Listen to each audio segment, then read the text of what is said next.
So welcome everybody. We're still waiting for some colleagues to join. Be patient. The webinar will start soon.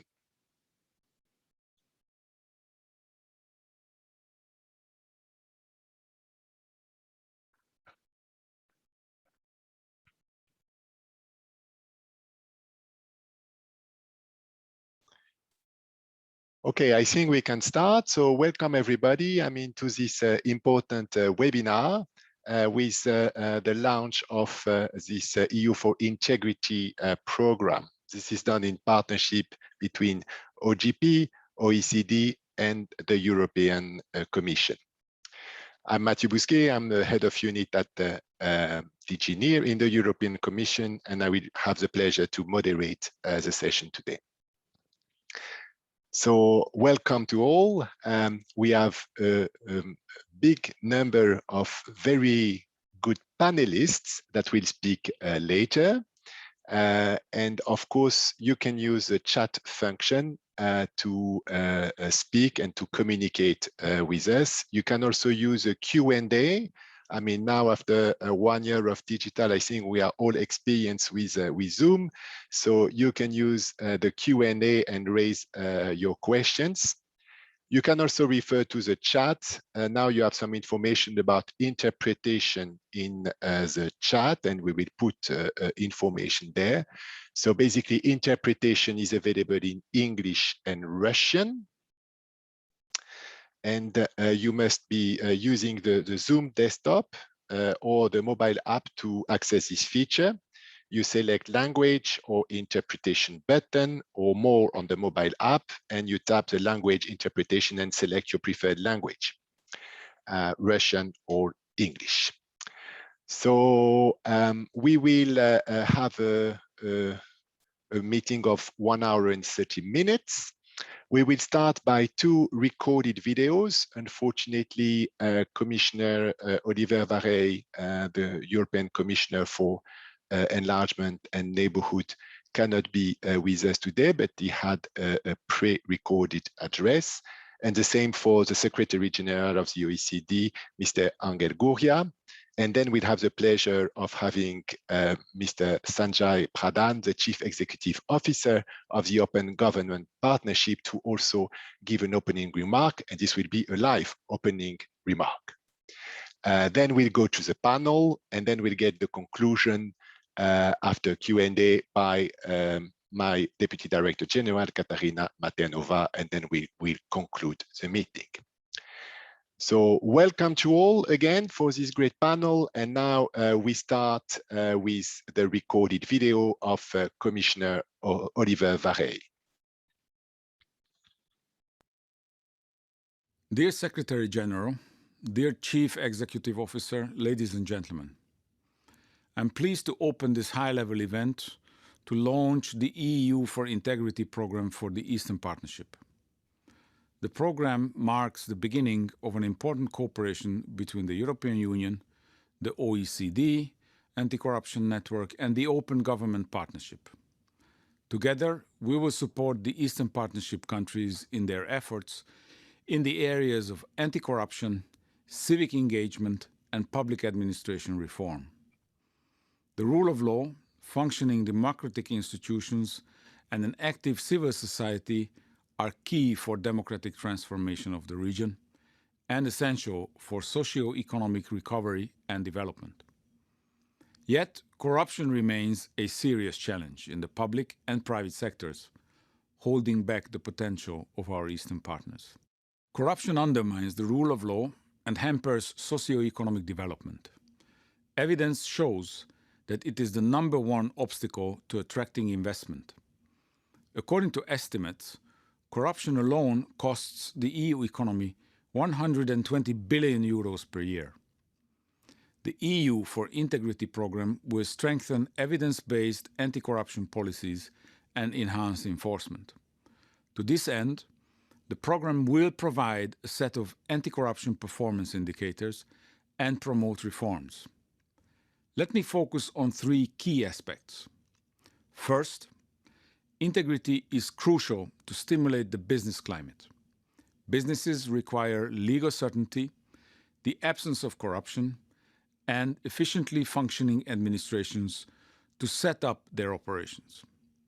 They expect efficient and independent institutions to ensure their rights. Foreign investors rely upon a level playing field that will protect their investments, including appropriate public procurement rules. This program will help to identify business integrity measures and commit to their implementation. In a nutshell, promoting business integrity will prevent corruption in the region. Second, high-quality public administration is a key foundation for well-functioning democracies. Citizens and businesses need a functioning system of checks and balances. All state institutions must abide by the law, maintain integrity, and protect citizens, business and investors from arbitrary decisions to exercise their rights fully. High-level and complex corruption is a particular challenge in the region.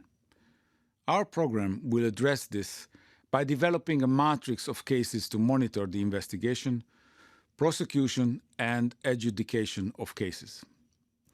Third, we need to ensure active civic engagement to better scrutinize the implementation of anti-corruption reforms. Civil society organizations and independent media are vital actors in this context. Through the program, we will maximize the potential of the Open Government Partnership to increase civil society engagement and build alliances with the governments of the Eastern Partner countries. Today's launch of the EU for Integrity program illustrates our commitment and common goal. The EU, with the support of the OECD and the Open Government Partnership, will continue to bring tangible benefits to all citizens in the region. I sincerely hope that our partner countries will commit to this goal as well and engage fully in the program. I wish you all a successful event. Commissioner Várhelyi, Chief Executive Officer Pradhan, dear friends, I'm pleased to launch with you the EU for Integrity program with the European Commission and the Open Government Partnership.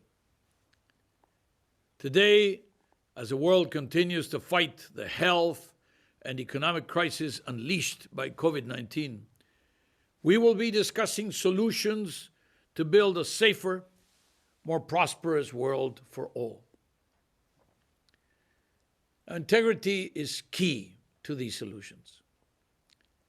We need integrity to be effective in our responses to the crisis, but also to rebuild trust in national governments, as well as in science and evidence to guide global economic growth, to make it inclusive, resilient, sustainable. At the OECD, we firmly believe that collective action offers the best solutions to our society's biggest challenges, including the fight against corruption. One excellent example of this, the OECD Convention Against Foreign Bribery, is a very specific and very important tool to stop companies bribing governments of foreign countries where they operate. Now, some may ask, how can you detect such crimes which are taking place far away? How do you provide the necessary evidence to your own domestic court? Or how do you sanction companies in a way that helps deter future crimes? Well, the OECD Working Group on Bribery shows that all of this and more can be done. Over the last 20 years, the convention has transformed global business. Today, global companies know that integrity and responsible business conduct are expected from them, whether they are working in OECD countries or in other parts of the world. They're not two sets of rules that apply differently depending on where you're working. Our colleagues from the European Commission also understand the value of multilateralism. EU enlargement has been one of the biggest geopolitical transformations of the last 2 decades. Enlargement pursued a very ambitious goal to bring new countries into the EU, as well as to raise the EU standards in a wide range of social and economic domains, including integrity, anti-corruption, and of course, get those improved, raised standards to be practiced, to be adopted by the countries that became new members. So the OECD is proud to have been a partner and to have contributed to this endeavor,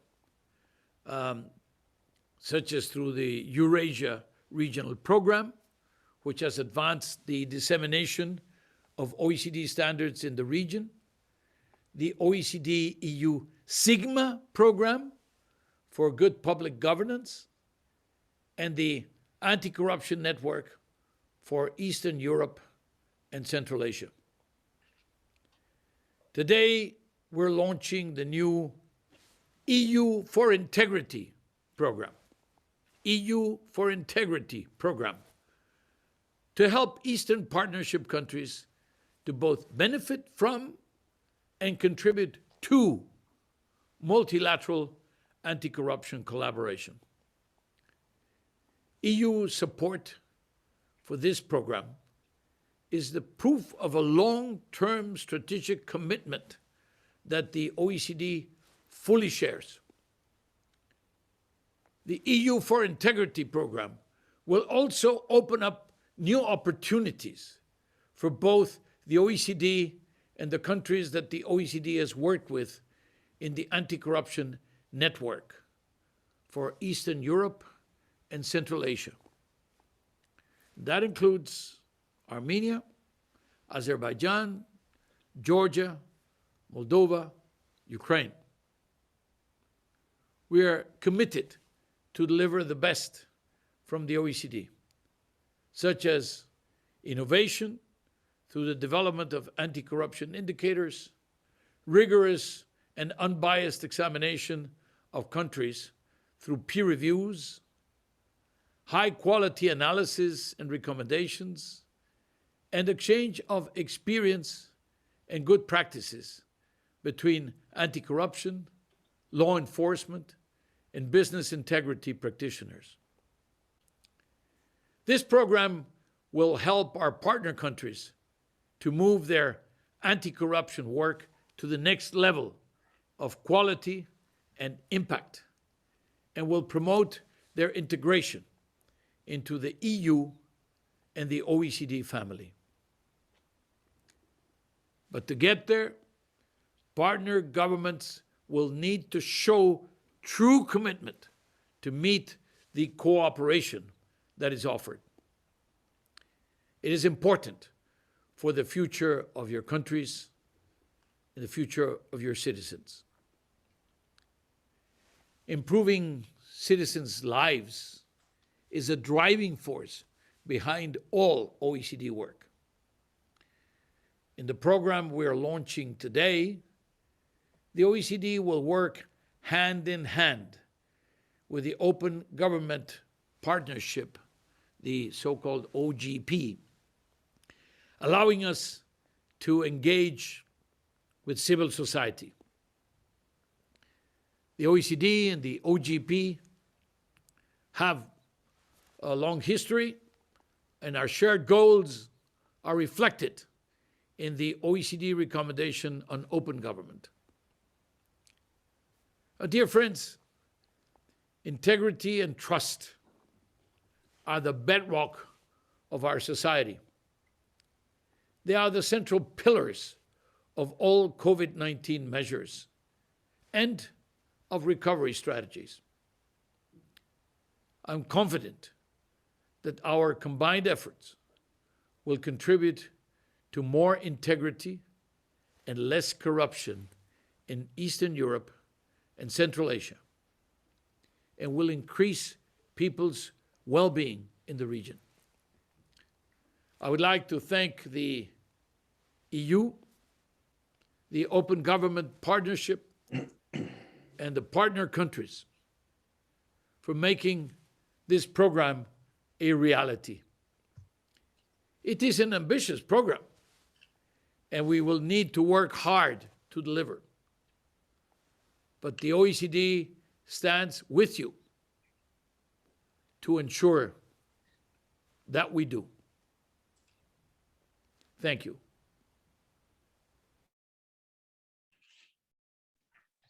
Okay, thank you. Thank you very much, even if they're not there. But now, Sanjay Pradhan, I mean, you are the Chief Executive Officer of the Open Government Partnership, so the floor is yours. Thank you very much, Matthew. Dear ministers, Katerina, colleagues, a very warm hello to each and every one of you. We meet in unprecedented times, the most devastating pandemic in 100 years, the worst recession since World War II, and of critical concern to us here, a continued erosion of democracy, reflecting a global rise of authoritarian leaders, concerted disinformation campaigns, and historically low levels of citizen trust in government, all exacerbated in the region by geopolitical tensions and political turbulence. In this context, open government is not a nice-to-have luxury. It is essential for tackling these challenges. Done right, it can help put citizens at the heart of governance to renew their trust, and it can tackle threats to democracy. But for this, we need to advance concrete reforms through OGP action plans, which Armenia, Georgia, Moldova, new OGP local members are co-creating this year, while Ukraine is implementing. This year, the Eastern Partnership countries are also agreeing on new targets with the EU. So leveraging these opportunities, the EU for Integrity program that we launched today can support you in advancing bold open government reforms that can help you achieve three vital goals. First goal, build a more citizen-centered government which empowers citizens, including vulnerable groups, to shape and oversee policies and public services that respond to their needs. Here we can scale up participatory budgeting, as in Madrid, or citizen monitoring of public services, as in the Philippines. You know, in Italy, when an investigative journalist reported that only 9% of EU funds were being utilized, the government leveraged OGP to empower citizens and high school students to become on-the-ground monitors of projects financed by 100 billion euros of EU financing, the details of which the government disclosed on an Open Coesione online platform. In this region, we can scale up reforms like Georgia's Budget Monitor, which empowers citizens to scrutinize budgets online and report government agencies that citizens would want audited. Second goal, fight corruption and capture. Some countries in the region have taken important steps, but there is a long way to go. Ukraine and Moldova have led on open contracting. Armenia is a pioneer in beneficial ownership transparency.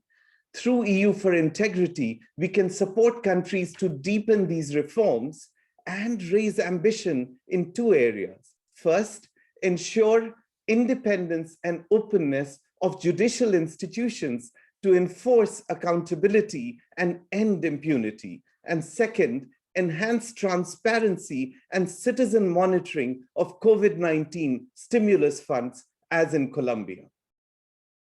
Third goal, tackle resurgent threats to democracy, including those fueled by digital technologies and foreign interference.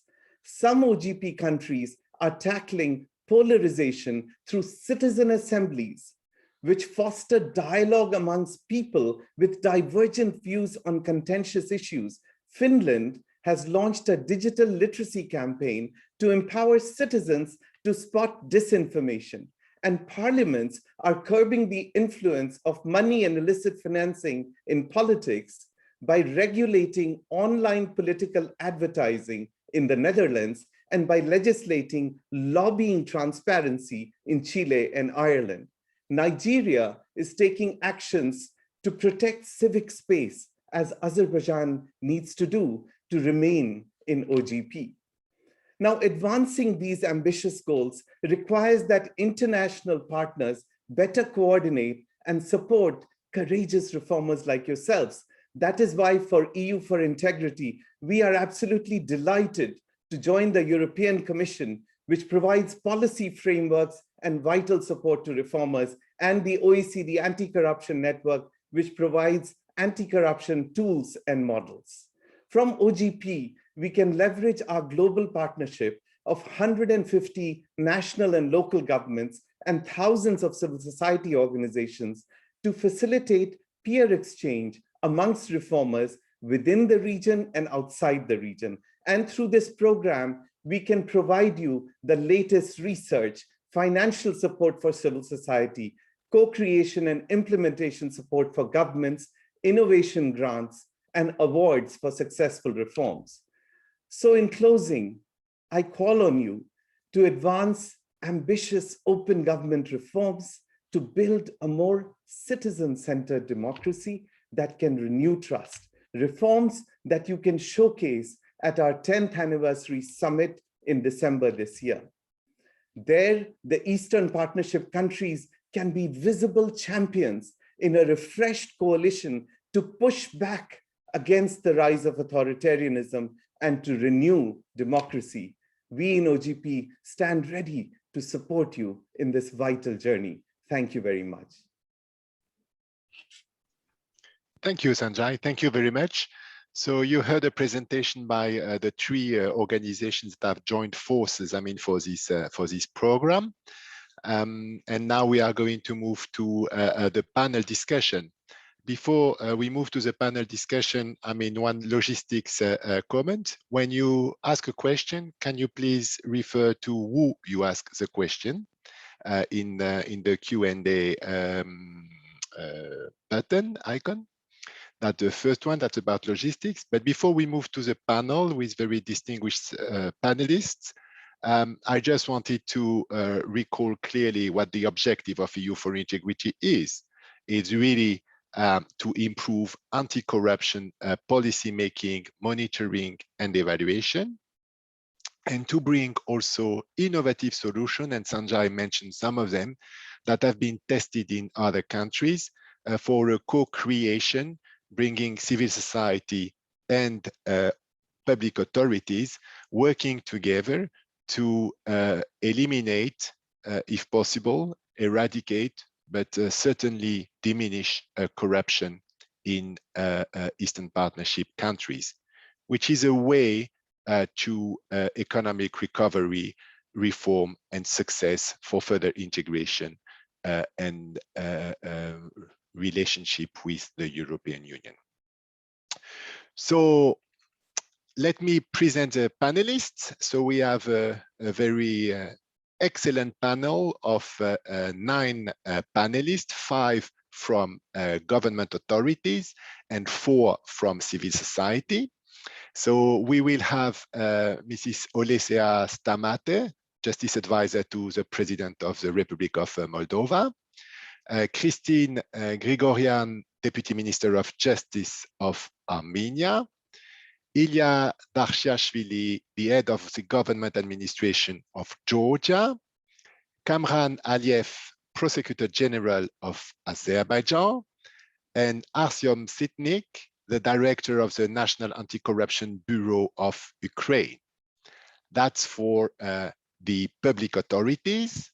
And then for the civil society organization, we have Veronika Cretu, Strategy Director of Global Data Barometer, Republic of Moldova, Andrei Borovic, the Director of Transparency International, Ukraine, Shushan Doidoyan, the president of Freedom of Information Center of Armenia, and Eka Gigauri, the executive director of Transparency International Georgia. So clearly, we've seen ups and downs of democratic reforms in the region. Some countries have hit the ceiling with ambitious reforms, others had backsliding or, let's say, cautious progress. We have today a high-level panelists with us to discuss the challenges and commit to a lasting change that all three organizations, EU, OECD, and OGP, are happy to support. But I will have some questions for each of our government representatives, and then we'll move to the civil society representative. What does it take to dare for reforms when you are in a government or in a governmental authority? In addition, what is the best support that international partners can offer? These are my questions, the overall framework of my questions to the government representatives of the panel, but I'll have specific questions to all of them. I mean, in order to have some time at the end for some questions, I think it's important that we stick to the 3 minutes. So we'll start with you, Olesea. So Olesea Stamate. So you've been a Minister of Justice in Moldova. You've been working for civil society organizations. And now you're the advisor to the President of the Republic of Moldova. So my question to you, President Sandu was elected with a strong anti-corruption reform agenda. What are the immediate action that you foresee in the short term, and what are your plans for cooperation with civil society? Olesea. Good afternoon, everyone. Thank you, Mr. Bousquet. We don't hear you. You can't hear me? Can you hear me? Okay, good. I'm delighted to be part of this great event, and thank you for having invited me. Indeed, Madam President was given a very strong mandate from the population of Moldova, having achieved 1 million votes, the most that ever was achieved by any political competitor here. And her mandate is indeed to fight corruption. It is obvious to everyone that the president of the country cannot fight corruption alone. So in order to do that, we need a pro-reformist, strong parliament and government, which we hope to ensure after the snap elections in July. And immediately after the snap elections, we have a very strong anti-corruption agenda. One of the main aspects of this agenda relates to the extraordinary external evaluation of judges and prosecutors. I know this idea is not new. I know this idea might seem unpopular, but the way corruption is so deeply rooted in the Moldova society throughout the spheres, and justice seems to be just unable to deal with it. The only viable and sustainable solution to this issue remains the external evaluation, or so-called vetting of judges and prosecutors, which we will initiate immediately after the snap elections. On the short term, of course, we have some actions planned to strengthen the National Integrity Authority, as well as the Anti-Corruption Prosecutor's Office, which are the main institutes to fight corruption. I would like to mention that civil society in Moldova has always played a key role in terms of signaling corruption, high corruption cases. I mean, for years, this has been the most important, if not the only source of public information about high-profile corruption cases. Unfortunately, we do not have the efficient judiciary and prosecution service who could take up these cases and investigate them effectively. So what I see as the top priority actions for the immediate for the upcoming period is, one, to further strengthen the civil society and their role in monitoring and watchdogging and communicating about high corruption cases, and secondly, a genuine reform of anti-corruption authorities, which will then take up the information provided by the civil society and finally deliver justice. To conclude, I think the EU for Integrity program will play an important role and will provide the necessary support both in strengthening the civil society efforts as well as finding those tailor-made solutions for reforming the anti-corruption sector in Moldova. Thank you. Thank you very much, Olesya. So now let me turn a little bit southwards to Armenia. Christine Grigorian, you're the Deputy Minister of Justice. I think your cooperation with both OGP, OECD, and EU is 4 years. You've been very active in the administration, and now you're the Deputy Minister. So Christine, your government has initiated many promising anti-corruption reforms. But it's also fair to say that most of the results of these reforms still need to be seen. How do you see the next steps, the level of ambition and implementation of the reforms in the coming years to meet the needs and demands of the citizens? Many thanks for this opportunity, and thank you indeed, Matthew, for the question, which could be very true for 2019, though, when the ambitious anti-corruption reform strategy was approved. But let me list some quick wins and then go into the institutional side. And I'll escape the point that Sanjay already made regarding the beneficiary ownership.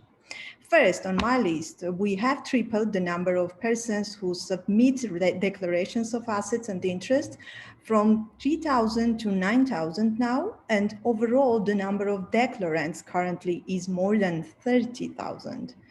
Next, during recent 3 years, by the final results of the investigated and adjudicated corruption cases, including high-level corruption, more than 100 million euros were recovered in the state budget, whereas during previous 9 years, 3 times less funds recovery has been registered for the same type of cases. Another example, we have introduced the integrity check mechanism for candidates of judges, prosecutors, investigators, and Olesya was referring to the similar issues, and also the property check mechanism for sitting judges.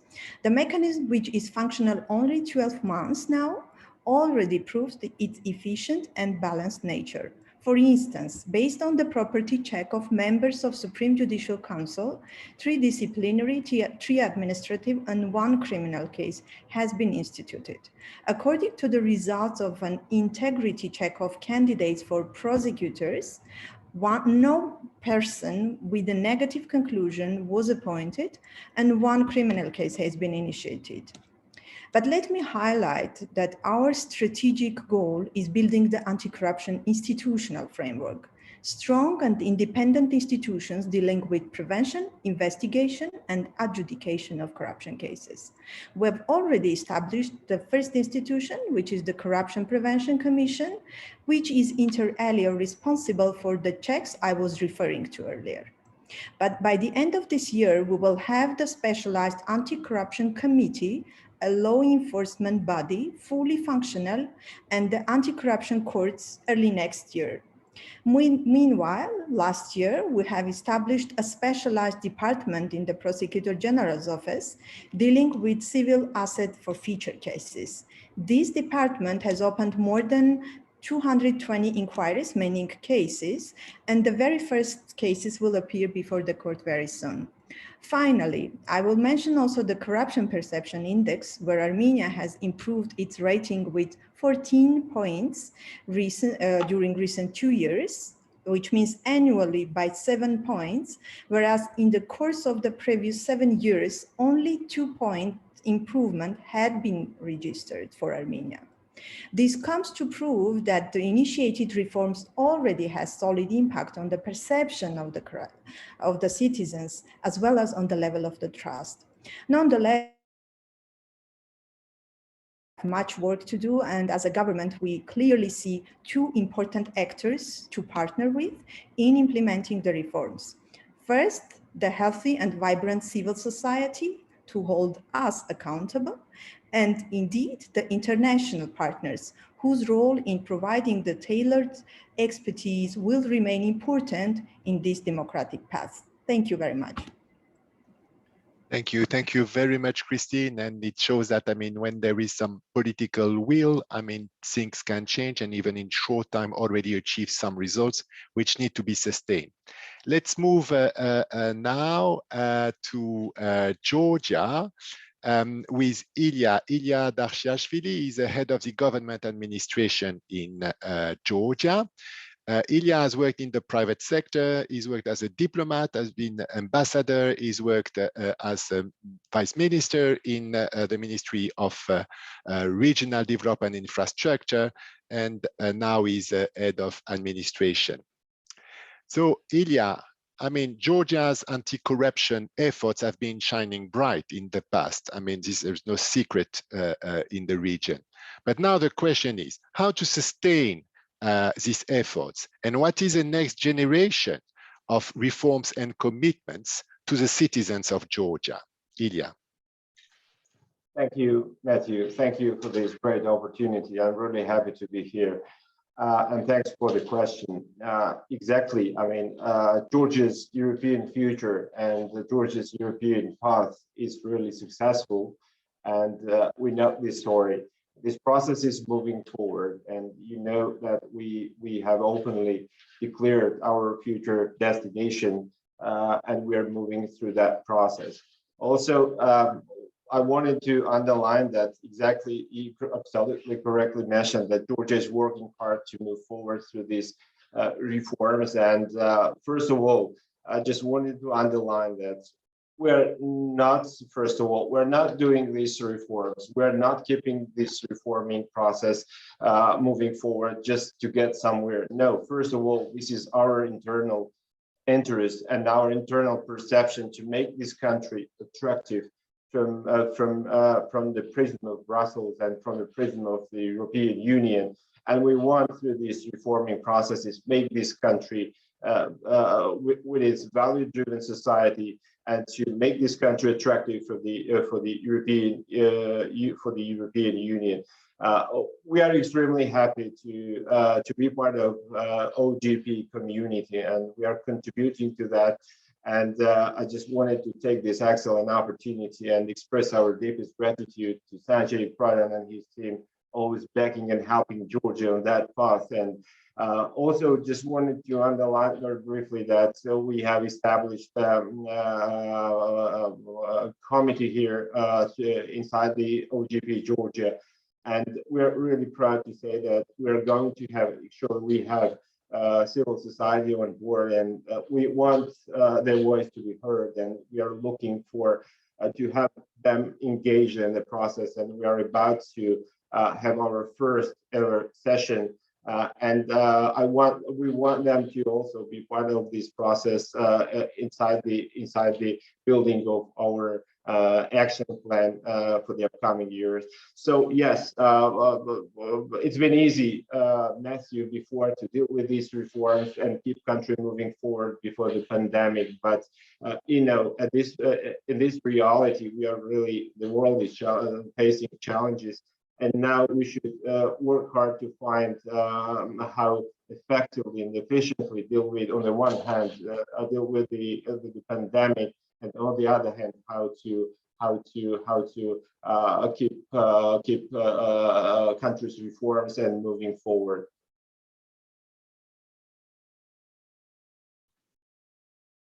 Thank you, Ilya.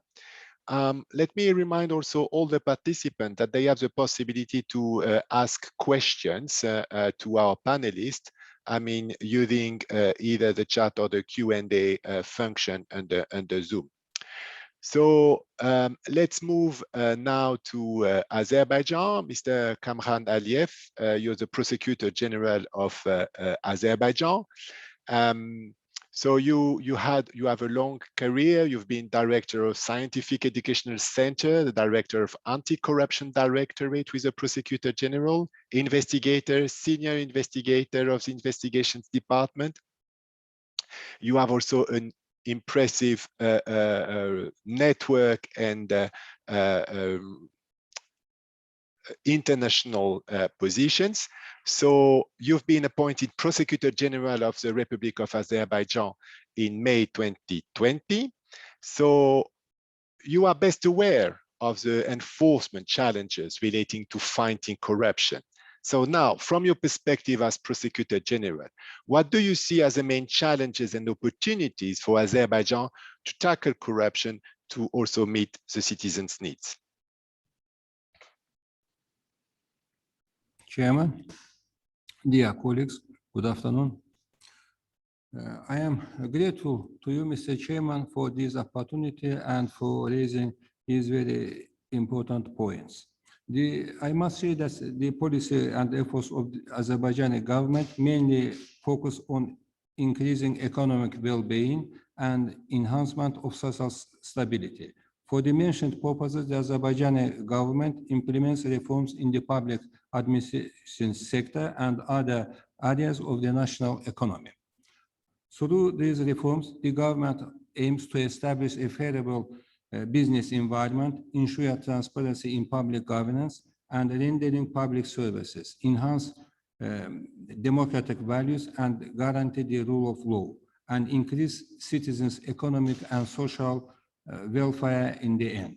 Today, we can claim that with confidence that reforms implemented in the last years have already produced significant achievements in several sectors. For example, I can refer to the fact that the present-day Azerbaijan has one of the fastest growing economies and is among the world's top reformers, according to the World Bank's report, Doing Business 2020. As a result of successful policy, the social welfare of citizens has increased and the poverty rate has dropped to 5%.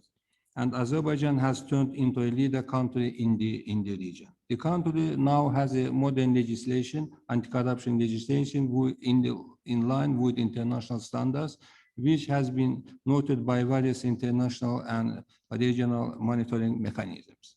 But I must say that along with those successful outcomes, we also experience challenges. I think it is fairly obvious that corruption remains one of the significant challenges in parallel to global and regional security issues. In this respect, I should note that Azerbaijan's anti-corruption strategy is not isolated on a separate agenda, but it is an integral part of country's overall strategy for development. In other words, our view on anti-corruption is that measures in this respect should complement reforms focusing on development. Consequently, anti-corruption measures should more target factors or elements that hinder growth. Turning to the question on the role of international partners in that process, I would like to highlight that international cooperation has always been a center of our reform policy, and note that we expect from our international partners their support in achieving priorities, which I underlined. To be more specific, our vision on the role is that detailed proposals target specific initiatives and projects developed based on the thorough analysis of the situation in the respective sectors of the national economy can add value to the advancement of reforms in those directions. These can be in the form of projects or initiatives which rely on analysis of corruption risk and aim to eliminate them, for example, by modernizing the respective legislation or enhancing practical skills. Moreover, we would highly appreciate the assistance in improving innovative tools, practices, and equipment reflecting this best international practice in this regard.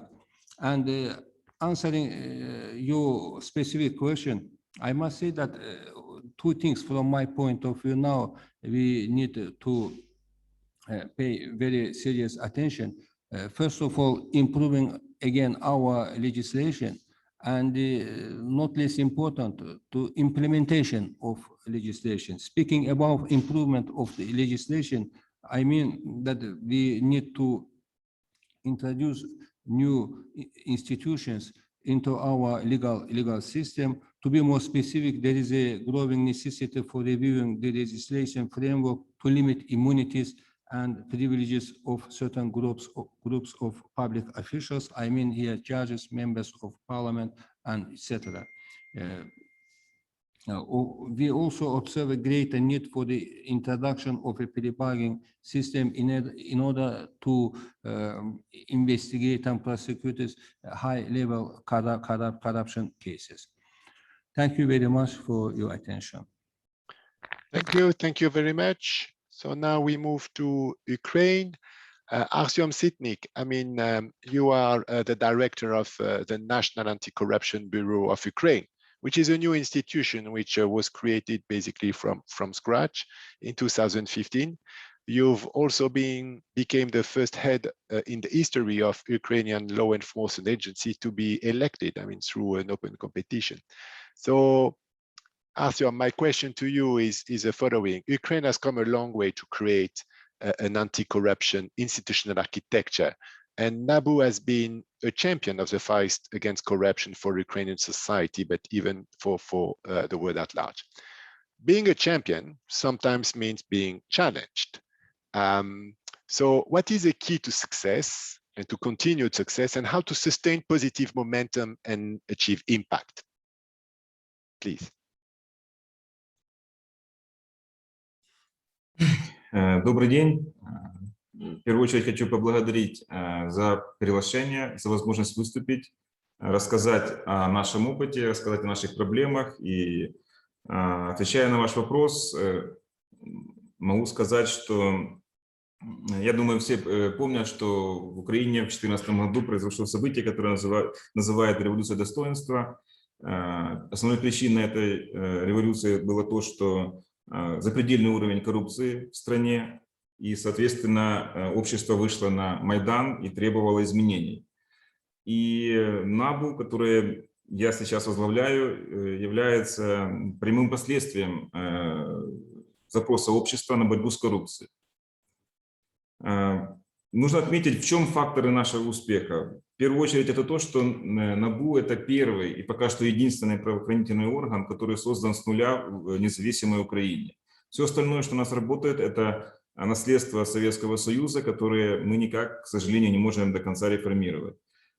Второе – это эффективная команда, которая работает в антикоррупционном бюро. Эта команда – это 700 человек, которые впервые отбирались через открытый конкурс при активном участии гражданского общества.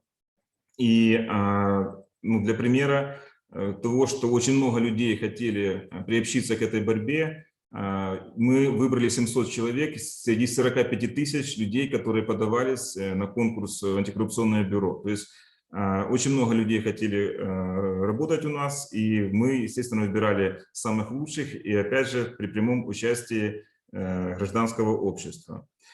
И эта эффективная команда не только хорошо работает, а и имеет такие общие ценности, потому что, исходя из специфики нашей работы, когда мы боремся с коррупцией на высших эшелонах власти, нас объединяют общие ценности. Нас неоднократно пытались подкупить, суммы взяток, которые предлагались нашим сотрудникам, превышают миллионы долларов. Последний пример. Взятка предлагалась мне и антикоррупционному прокурору. Сумма взятки была 5 миллионов долларов. Люди, которые предлагали, были задержаны. Эти деньги, надеюсь, скоро будут в бюджете Украины.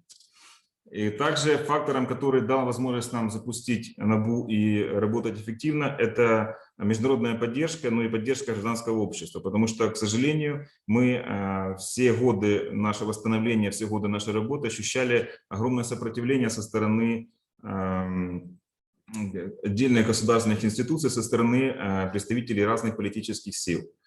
Почему так происходит? Ну, к сожалению, и сегодня Кристина вспоминала о том, что как важна политическая воля в борьбе с коррупцией.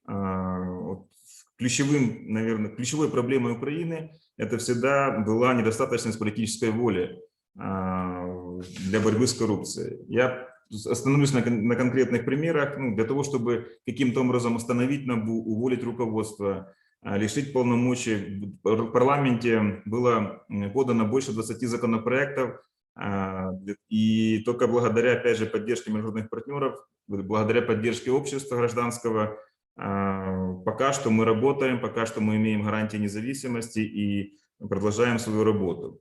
Также немаловажно и влияет на нашу работу покрывательство высших чиновников с применением других органов государственной власти.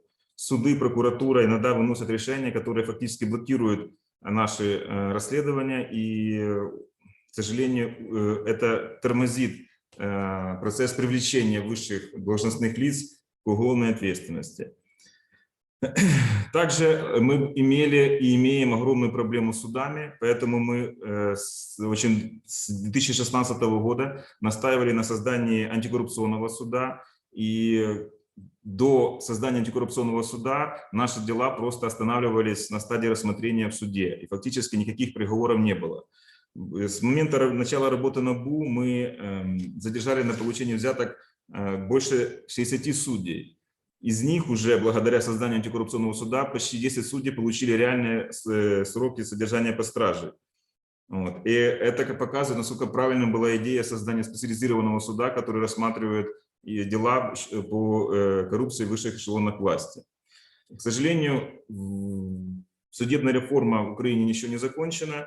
Вот. Одно из наших последних дел показывает, насколько большая проблема в Украине с судами. Нами была задержана целая группа, преступная организация судей окружного административного суда города Киева, которые, используя свои полномочия, пытались захватить власть, фактически над всей судебной властью, в том числе над Высшей квалификационной комиссией судей и Высшим советом правосудия.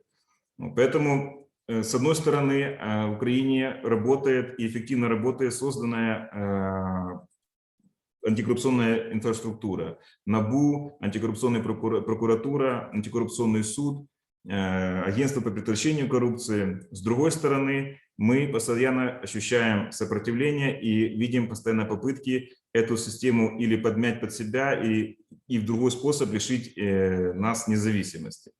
Вот. И, как я уже сегодня говорил, важнейшим фактором, который дает нам возможность дальше развиваться, дальше проводить расследования и, наконец-то, получать приговоры суда в отношении топ-чиновников, это то, что у нас была поддержка международных партнеров и была поддержка гражданского общества.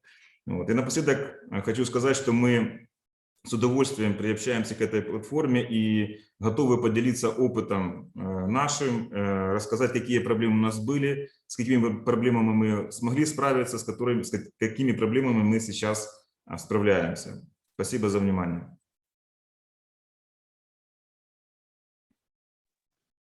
Thank you very much. And indeed, that's what the project is about also. I mean, to learn the lessons from the different countries and to bring them in the other countries. So thank you. We've had our 5 government representatives intervention. So now we are going to move to the civil society representatives. Before that, and in the meantime, I mean, while the colleagues are speaking, I mean, again, I mean, you can pose questions in the Q&A box, but of course you specify, I mean, to whom your question is. I mean, we already received some, so this is good. So now I'm going to turn to civil society colleagues, and I'm going to raise the same question to all of you one by one. We've seen in some countries worrying trends in terms of a limitation of civic space, increase of discretionary decision-making, and lack of participation at all levels during the pandemic. Well, this is valid in the EU as well and in Eastern Partnership. So the role of civil society in the EU for Integrity program will be key. EU for Integrity aims also at empowering you to play your democratic role in holding governments accountable and strengthening advocacy for sustainable reforms. So what are the 3 main concrete actions that you would see for the program to tackle, I mean, in your country? So we start with Veronika. Veronika Kretsu is a strategy director of a Global Data Barometer of Moldova. She's a former civil society steering committee member of OGP. She's currently an envoy to the OGP. She's led the different international processes and is very active in international networks. So Veronika, what would be the three actions that you would consider essential, I mean, for the program to tackle? Thank you. Thank you very much, distinguished members of the panel, dear Sanjay, dear participants, colleagues. I'm really honored to be here today, and thanks the organizers for the invitation to this event. Confucius said that the strength of a nation derives from the integrity of the home. And I hope that today's launch of the blueprint for integrity in the Eastern Partnership region will move us from almost 30 years of pontification around anti-corruption, rule of law reforms to really long-lasting positive impact and transformation. Moldova ranks today number 115 out of 180 on the Corruption Perception Index. This is not a good result. And more than that, it has lost few points since 2012.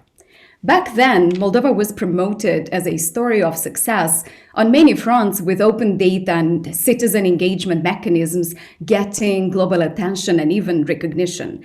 However, the more I reflect back on our so-called stories of success, the more I tend to believe that we have been adopting isomorphic mimicry, and what we did, in fact, we created capability traps.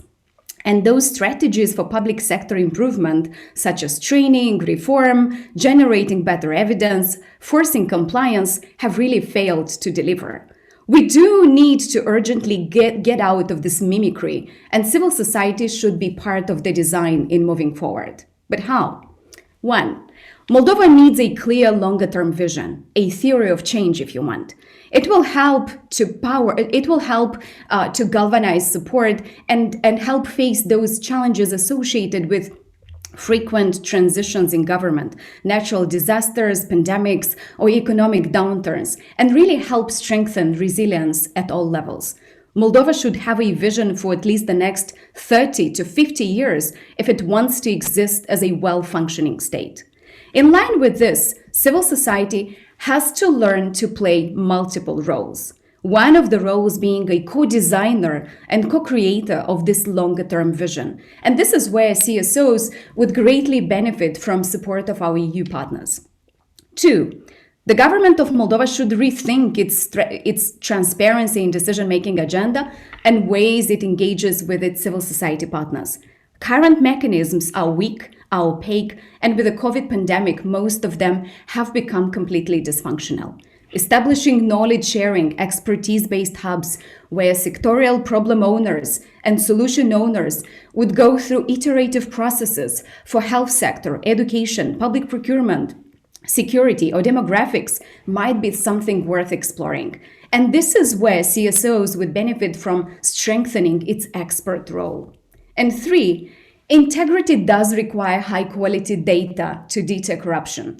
The ability of civil society and government watchdogs to monitor, detect, or counter political corruption should be consolidated and improved on a regular basis, as this is another important role civil society plays.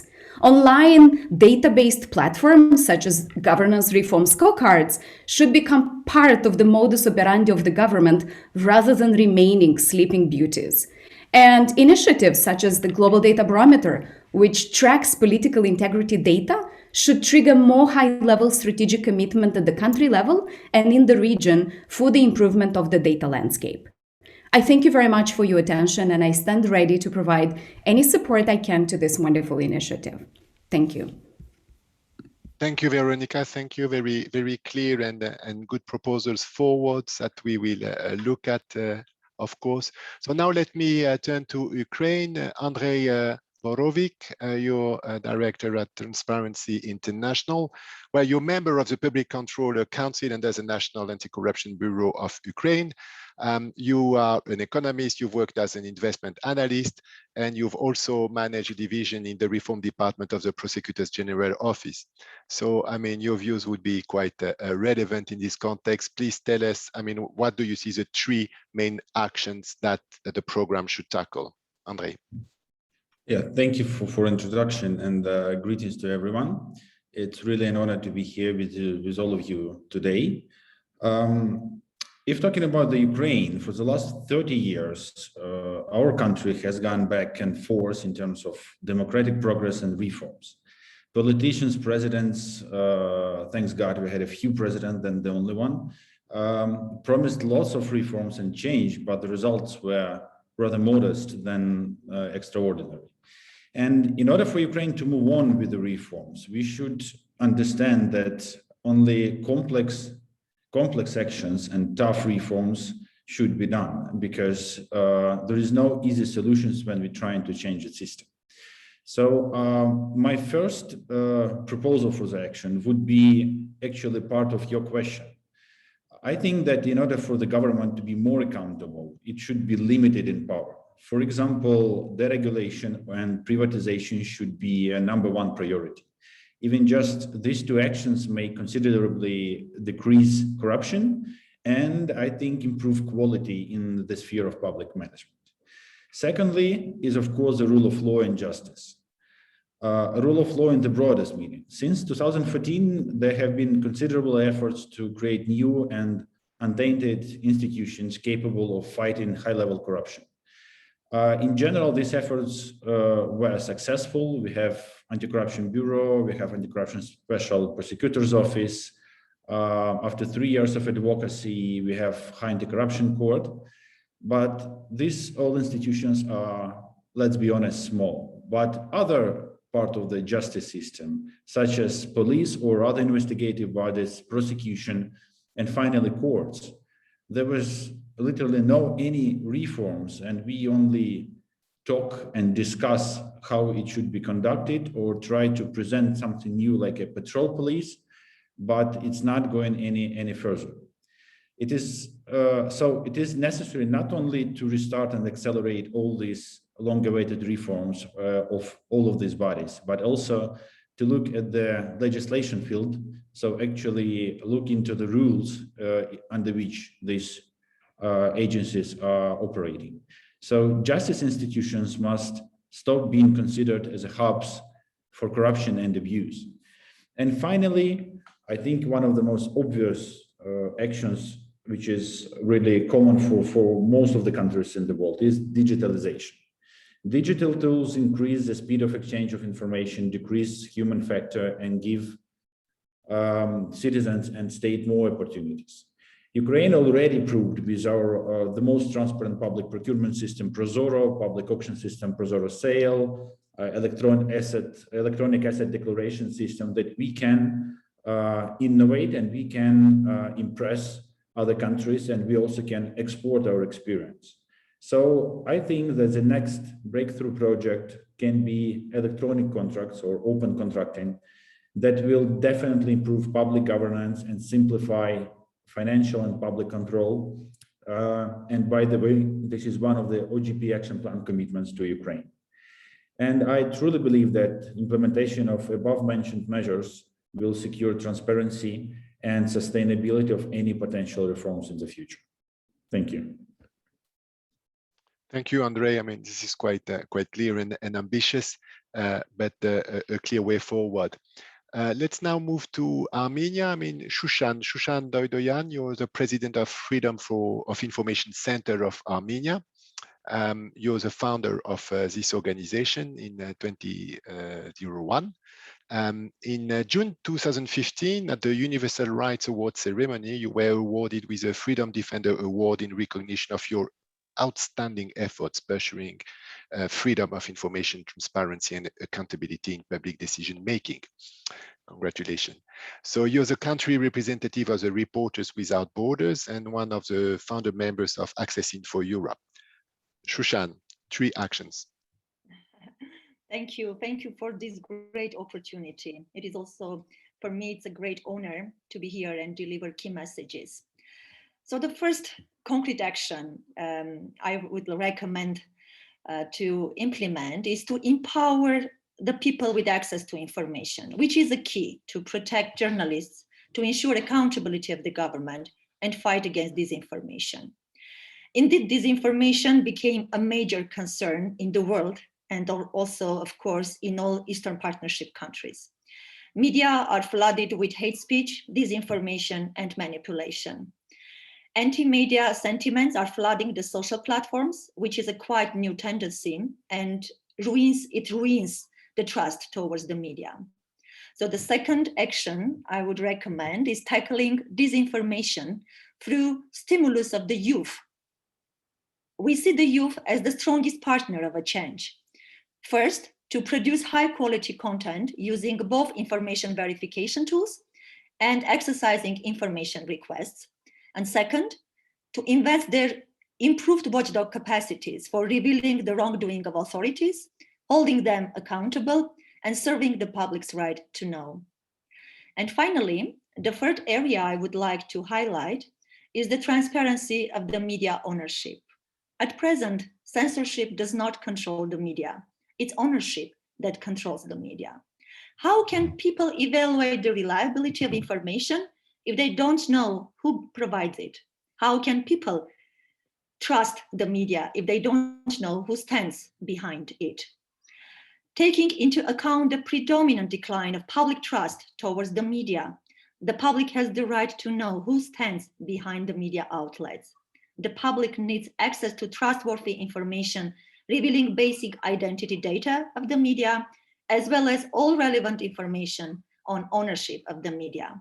To conclude, next should be empowering citizenry with accurate, accessible, and complete information through advanced access to information, strong proactive transparency of the government institutions, and media literacy knowledge. And in order to rebuild the trust towards the media, ownership transparency of the media should be fostered and ensured. Thank you for your attention. Thank you very much, Shushan. That is also very clear. Let me also mention that we are just launching a new program called EU for Independent Media, and that is addressing partly what you were suggesting. Let's move now a little bit north. Eka Gigauri is Executive Director of Transparency International Georgia. Well, Eka has played a key role also in putting the governments accountable in Georgia, the different ones. But you've also been Deputy Head of Border Police of Georgia, where you were conducting and supervising successful anti-corruption reforms of the border police. And you've been involved in many projects with international board partners. So Eka, what are your 3 actions that you would recommend to be implemented? First of all, thank you for organizing this event, and thank you for inviting me here.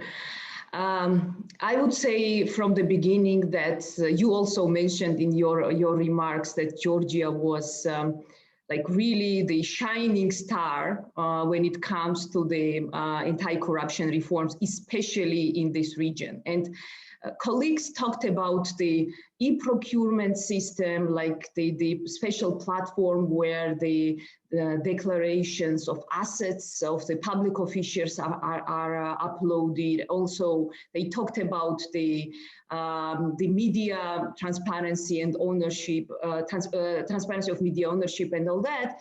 And I was just thinking that we have introduced this 18 years ago in Georgia. So this is why we were considered as a front runners in the region, and I am like really proud that I was also involved in anti-corruption reforms here. But at the same time, for many years, we say that, yes, we don't have petty corruption in the country, but we have serious challenges with the grand and elite corruption here. And if we look at the CPI scores now, we will see that for many years, for the last 8-9 years, there was nothing done in order to challenge the elite corruption in Georgia and really create the system which will create obstacle or resist to the elite corruption here. And now we see that this is a big challenge for our country. So one recommendation from my side will be to support the creation of anti-corruption agency, independent anti-corruption agency in Georgia. And this is actually, by the way, what the civil society requested from the Georgian government 2 years ago in frame of the OGP Civil Society Forum. at this moment, that time Georgian government did not support this, and this is what we are advocating for now. This agency will be dealing with the monitoring of party finance, the conflict of interest of public officials, and also they will be investigating the elite corruption cases. This is very important to have in Georgia, and this is like really the urgent need for us. The second one is related to the strengthening of the institutions which have the oversight functions, and especially the Parliament of Georgia. We became several years ago the parliamentary republic, and I think that when it comes to the effective anti-corruption system, the role of the parliament is essential here.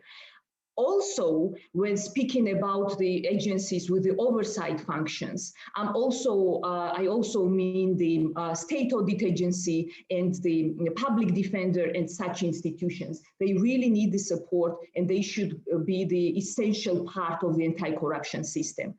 Another recommendation that I have is related to the involvement of civil society of different processes. You know, I think that from one side we have good development when the OGP Civil Society Forum moved under the Prime Minister office, but I should say that we did not have meetings for 2 years now. So we need to speak, we need to meet, and we have very good mechanism there to agree on essential reforms in the country. So I think that this mechanism should be supported and should be more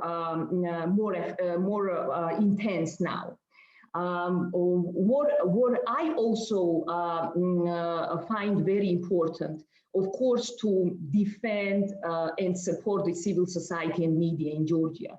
I think that this is very important. I understand that in this region, in some countries, the civil society is under bigger problems, but still in Georgia, we have this development when the media and civil society is under the attack. So I think that our international partners will play the crucial role in supporting the civil society, and also the active youth groups and generally active citizens. Thank you. Thank you. Thank you very much, Eka, also for your comments and suggestions. So I think we had the presentation by all panelists. So now, I mean, we have received some questions in the Q&A. Some questions are related to how to join the network, the organization, how to access information. So you can look at the chat function. And of course, our colleagues from OGP and OECD are very happy to give you some further information. But if you look at the chat, I mean, you can refer to it. There is a question, however, to Mr. Darshashvili. And I'm going to raise it, so if you can respond shortly. But how do you see the problem of high-level corruption in Georgia to be handled? And what concrete measures are you planning to take? And do you think that adding anti-corruption functions to your department of the administration of the government without the proper analysis of the resources? I understand there might not be additional resources allocated to the development and capabilities serve the purpose of fighting corruption effectively? Well, thank you. Thank you very much for that question. Indeed, Georgian government is working hard to deal with those challenges we may have in that process, and we don't have a perception that within one step or one phase before you can become perfect. No, that's not our perception, and we know how hard and difficult this process is to move forward and continuously reflect and address all those challenges. And we are extremely pleased to look at those international indexes and the rankings coming from our partners and international organizations. And you can easily notice that Georgia is developing and advancing on that path. And that is a reflection of what we do. Of course, we are saying that we may have challenges inside that, but our key intention is to move forward and streamline all our reforms with the process of Georgia's European integration. And we are extremely pleased and happy that this process is moving forward and Georgia's European future is really tangible and feasible. So I think this is a process, what I started in the beginning. This is a process, and it was just mentioned from my colleague from Georgia, Ega, that the civil society should be part of these discussions. And I mentioned that OGP Council, what has been established. Yes, we have this civil society, and because of this very challenging situation we have on the planet, and then I mean pandemic, unfortunately, that was unable to gather all these people. And I mentioned that next month, hopefully, we'll have a chance to have our civil society's vocal voice over there. So I think I mean the question, to answer the question, what we need to move forward, and the answer is very clear, that we need our friends and partners to help Georgia, because having reforms and keeping country reforming is not easy process. It requires a lot of resources, and we need continuously our partners to help and back Georgia to be successful on that path. Thank you very much. I mean, I'm confident that in the spirit of dialogue, I mean, the civil society, I mean, will tell you what they think in the meeting you were mentioning.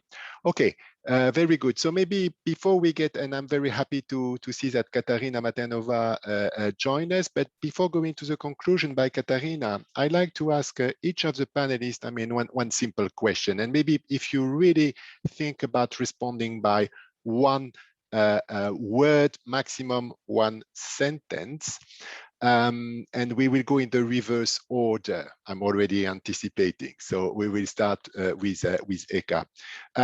So what is a silver bullet for an Eastern Partnership if we want to build back a strong, harmonic, and democratic region? So what is a silver bullet according to you, Eka? Independent judiciary. Thank you. Shushan. Thank you. One sentence, please. In order to build back a strong and harmonic region, we need to defend activists and journalists who serve as critical intermediaries. Thank you. Andrei. I would say it's multi-stakeholder collaboration. That's it. Okay, Veronica? First of all, I think Eastern Partnership has never been a strong and democratic region. So the pathway, the road ahead is still a long one. But one magic, in a way, solution is to understand that integrity is a mindset. And understanding integrity requires literacy among general population, and civil society should act as a diffuser of that knowledge, translating it into simple, user-friendly language and building the longer-term demand for integrity at all levels. And finally, to develop our integrity agenda in the region, I think we may act in a way that is described by Lewis, the famous British writer. Integrity is doing the right thing even when no one is watching. Okay, very inspiring. Artyom.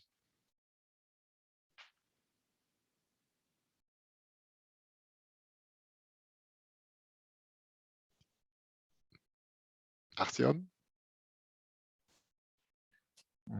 Независимые медиа, независимые суды и сильное гражданское общество, и надежное международное сотрудничество.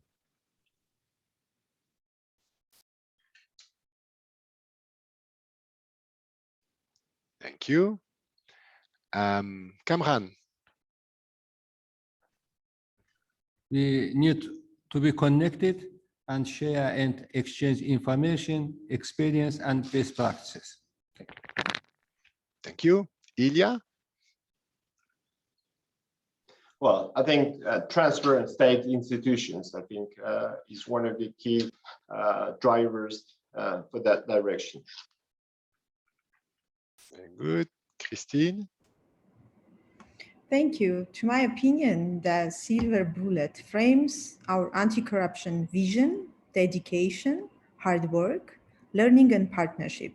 And maybe from my side, I would add that the security triggers of that pistol which our silver bullet leaves are the rule of law and human rights. Okay. Odysseia? Since I have the most difficult task because most of the points have already been mentioned, I would say the word accountability. But beyond that, since we're talking regional level, I think there is plenty of room for cooperation and experience exchange between the EAP countries for both for civil society and for the governments to learn the best practices, but also the failures of which through which our neighbors have gone. Thank you. Thank you. Thank you to all the panelists for your inputs, for your insight, for your thinking. This was fascinating, and this promises to be an excellent project, I mean, to gather forces. I'd like now to give the floor to Katarina. Katarina Matanova is a Deputy Director General of DG NIR in the European Commission. Katarina, the floor is yours for the concluding remarks. Thank you very much, Matthew. Dear friends, it's great to be here. First of all, to all my Ukrainian friends, happy Vyshyvanka Day. As you can see, hopefully you can see, I have been wearing one the whole day. And it in fact is a day when I have 3 public presentations. In the morning, I addressed all member states representative dealing with Eastern Partnership countries, very fitting. Now I was on a NATO EU panel on Ukraine on disinformation and independent journalism, and now very fitting launching our Integrity EU for Integrity program. So it's really fantastic. So very fitting end to the Vyshyvanka Day. I have Matthew has kindly and his team prepared very nice concluding remarks, but I in fact listened to the entire panel now, and I'll take it a little bit in a different direction. Quick question, Matthew, how much time do I have so I don't keep people from their drinks or teas or something? 6 minutes. 6 minutes. Will you give me 10? Sure. Okay. So very good panel, very interesting points.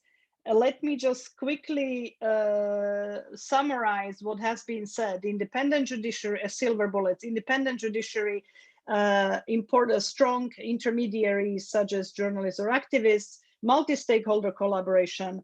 Integrity is really a mindset, doing the right thing when nobody's watching. Learning partnership to practice rule of law, human rights, support for strong civil society. I think that came from Artem and international cooperation, connectedness, sharing information, transparent state institutions.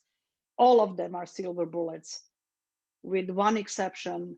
With all due respect, Eka, I think this is part of our problem, is the notion of independent judiciary, which is something that we all sort of listened to well-meant Western advice, which was completely misguided, because it's the independence that went before competence came in and accountability settled in. And this is something that we deal with not only in Eastern Partnership, all across the Western Balkans, in countries like my own, which is Slovakia. You know, we all establish these independent high councils of justice, and what they do is they protect their own, and the more corrupt, the more protection you get. And we're now for years now trying to unpack these issues, whether it's in Albania, whether it's in Ukraine, whether it's in Georgia, whether it's in Moldova. So actually, why I don't like this expression is because the word independent should not have been the defining word, because the interpretation of independence has nothing to do with the accountability and competence. It became like a medieval guild. It became a protected profession, and now we are trying to reform. And all my Artem and others from Ukraine could tell stories about what's happening now in Ukraine, but we had similar things in Georgia, similar things in Moldova. Now we're trying to reform institutions that say, oh, you can't touch us because we are independent. So I think, and this leads me to, and my own country made exactly the same mistake. I mean, we went exactly the same path, and it took us 25 years, and it took the lives of a journalist and his investigative journalist and his fiancée being murdered, that there has been really a strong public sort of upsurge pushing the ex-prime minister out of his office, but also electing a government that started taking independence of investigation and really going after the bad guys. And in that process, a very good Minister of Justice really kickstarted a cleansing of the judiciary. And it has not been easy. It has been extremely difficult. So, I mean, I'm joking that I disagree with you, Aka. Of course, I agree with you. I know what you meant, but I think just using that word has created a lot of the problems, because I do agree all of the efforts that everybody talks about how to weed out corruption, ultimately the last sort of test of it is how accountable and effective and efficient the judiciary is in delivering justice. And so it is the ultimate silver bullet. Now, what we would very much like to do in this project, and it's fantastic to have my my long-standing friend Sanjay, who leads OGP here, and also our friends from OECD, to really work with you on the part that not necessarily deals with this ultimate silver bullet, because there is a lot that can be done before. And in fact, anytime I teach my students, or when I talk publicly on the topic of corruption, I always say that, if you have to deal with corruption consequently, you need extremely strong institutions, accountable and efficient and effective and independent eventually, but not as the first thing. Judiciary, that's really strong institutional setup. What do you do in institutionally weak environments? And I think that all the other things that I'll mention now, which is really from my practical experience, which I think can go a long way, having in mind the institutional weakness, are the following 3 or 4. In my own country, which was as corrupt as everyone around, every neighboring one in the roaring post-communist years, really the paradigm shift in the state administration happened with the adoption and implementation of 2 laws. And Sanjay will remember it well, because we actually traveled there together around the time, and it was in fact Transparency International, the local chapter, Emma Sichakova, that worked with us. I was working with the Deputy Prime Minister for Economic Affairs at that time, that helped champion this and create the popular support. And that was the Freedom of Information Act. And the Government in the Sunshine Act is probably the best translation I can think of. Essentially, the law that mandated the government to completely switched the paradigm. Not that everything the government does is secret, and sometimes we give you some information if you ask for it, but really mandated to government that everything is public, everything is recorded, everything is open for review by anyone, except specific areas where the government needs to say and prove that, okay, there is a secret for this, or military, or national security, or whatever the exceptions are. But really, this was a paradigmatic shift that really started a different set of different expectations by the citizens, and was extremely important. The second one, I would say, and I think this is where Ukraine has gone perhaps the farthest, is the asset declaration system. But again, well-meant push by the internationals, well-meant larger than life expectations of the civil society created a system that is just way too onerous to be sustainable. I mean, if you have a situation where, you know, not only a minister but the head of a kindergarten in some province has to do very onerous asset declaration because it captures over 1 million people in Ukraine, that is perhaps a little too heavy. But in general, asset declaration is a very, very good idea for public officials. And I would add two things, and I think that Ukraine again is a very good example of that, and Chatham House even quantified it, and certainly my home country is a good testimony to that too. If you bring competition into specific sectors of the economy, by definition you are lowering corruption there. When Naftogaz when the tariffs in Naftogaz were equalized between private and public prices, overnight billions of hryvnia were saved, and it went from 8% of deficit to 1% of profit, Naftogaz, in 1 year. I mean, you don't make savings from efficiency gains of 9%. It was because the big spigot of corruption was stopped.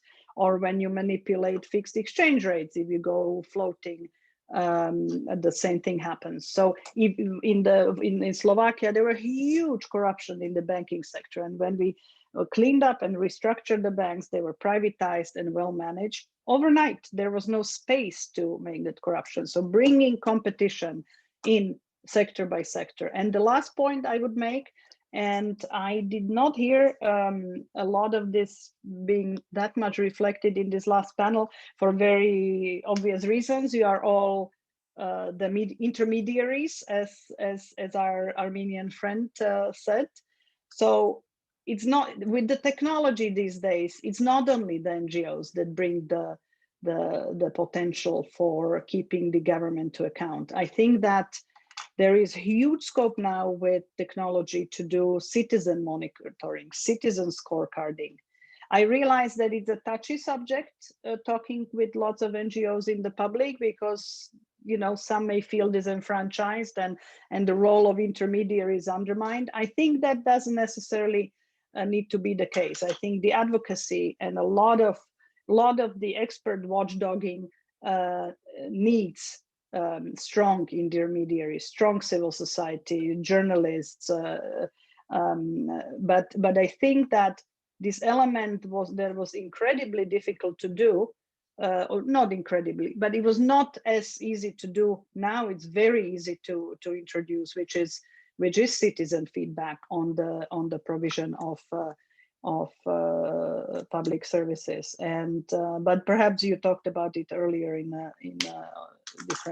different context, which I would not have heard. But just wanted to add these few reflections now that I listened to the panel of a little bit of my experience. And I just want to say that I'm very, very glad we were able to pull this together, and that we have an EU for Integrity program this morning we were discussing with the member states plans for the future of Eastern Partnership.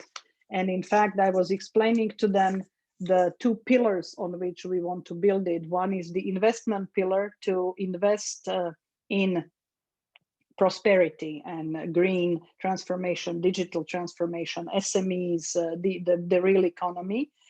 But the other pillar on which our future policy is based is a pillar that we broadly call governance, which really brings in support to the civil society, to the independent media, but also issues of rule of law, anti-corruption, all the things that we talked about here. So I can tell you that the governance pillar was extremely welcome and very much demanded by the member states. And I should have read about my about this speech before I gave that one, because I would have already mentioned the EU for integrity, but we'll do it on many other occasions with our member states. But what I want to say, great start. Wish you good luck, and I will be delighted to, when I'm in the region, to be part of any either discussions or launching events or whatever. Count on me to do it from there or to do it virtually. And with this, thanks again. I think we will be closing today's event. Yeah, thank you. Thank you very much, Katarina. Thank you for bringing indeed your experience and your analysis and building on what the panelists said. I want, to conclude by thanking, of course, Katarina and Sanjay, but all the panelists for your inputs. It's a start of a journey. Together, we are going to get 3 organizations, and I like very much what Artyom said. Basically, the success was a teamwork inside and a strong support from different partners. This is the spirit of this program, is to work to get OECD, OGP, and the EU supporting joint work, teamwork between the government authorities and the civil society, and even the citizens, as Katarina said, to go forward and to put more accountability. I'd like to thank the interpreters also, and of course thank the teams, Marina and her team at the OGP, Olga and Ruzudan at OECD, and my team for the preparation of this event, which I think has been very rich, bringing a lot of food for thought. There are still some questions which are unanswered, so you can raise a question to the different partners. You can see in the chat function, the email to address your questions to. But again, thank you very much, and I hope to see you also with some results of these programs on how we manage to tackle corruption together. Thank you, and have a very good evening. Goodbye.